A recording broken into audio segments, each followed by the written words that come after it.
Guys, আজকে না আমি ফার্স্ট টাইম চিকেন কষার রেসিপি তৈরি করলাম, তাও আবার তোমাদের জন্য। আবার বাড়িতে সবাইকে প্রথম এই চিকেন কষার রেসিপিটা তৈরি করে খাওয়াবো। তার জন্য কি কি করলাম চলো দেখে নাও।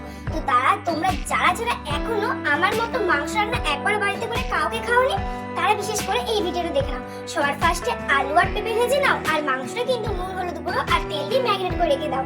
আর এখানে পেঁয়াজ কুচি, টমেটো কুচি আর নিয়ে নিয়েছি কাঁচা লঙ্কা। আর এদিকে পেস্টের মধ্যে নিয়ে নিয়েছি ওই যেমন সবাই রে আদা রসুনের পেস্ট, তার সাথে পেঁয়াজের পেস্ট। তো চলো রান্নাটা শুরু করা যাক। সবার ফার্স্টে কড়াইয়ের মধ্যে সরিষার তেল দেওয়ার পর আমি কিন্তু দিয়ে দিয়েছি তেলের মধ্যে চিনি দিলে কিন্তু মাংস রান্নার পর মাংসের কালারটা দারুণ আসে। এবার দিয়ে দিলাম গোটা গরম মশলা, তারপরে আর কি দিয়ে দিলাম পেঁয়াজ আর কাঁচা লঙ্কা। এবার পেঁয়াজ আর কাঁচা লঙ্কা 2 থেকে 3 মিনিটের মতো খুব ভালো করে লাল লাল করে ভেজে নেবো। তার আগে পেঁয়াজের মধ্যে দিয়ে দিলাম নুন আর হলুদ গুঁড়ো।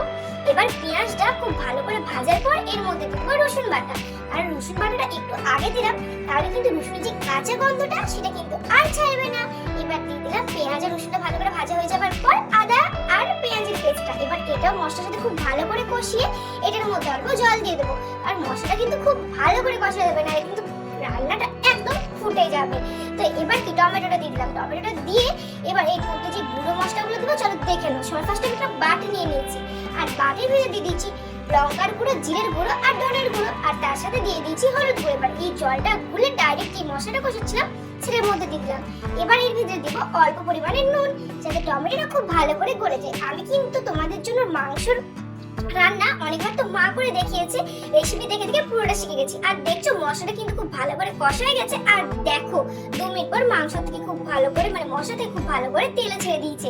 এবার যে মাংস ম্যারিনেট করে রেখেছিলাম সেই মাংসটা দিয়ে দিলাম, আর তার সাথে যে পেঁপে আলুটা ভেজে রেখেছিলাম সেটা দিয়ে এবার ভালো করে খুব নাড়াচাড়া করে এটাকে কষাবো। 2 থেকে 3 মিনিট নাড়াচাড়া করার পর এটাকে কিন্তু ঢাকা দিয়ে রেখে দেবো। তো চলো ঢাকা দিয়ে আমি 5 মিনিট পর খুললাম, দেখলাম মাংসতে কিন্তু বেশ কয়েকটা জল বেরিয়েছে। এবার যাতে নিচে না লেগে যায় আবার খুব ভালো করে নাড়াচাড়া করে আবার 5 মিনিটের মতো এটা ঢাকা দিয়ে রেখে দেবো। আর 5 মিনিট পর দেখো, জাস্ট দেখো মাংসটা পুরো তৈরি হয়ে গেছে। আর জল ছাড়াই চিকেন কষাটা আমি ফার্স্ট টাইম রেসিপিটা তৈরি করলাম শুধুমাত্র তোমাদের জন্য, আর বাড়ির সবার প্রচুর ভালো লেগেছে।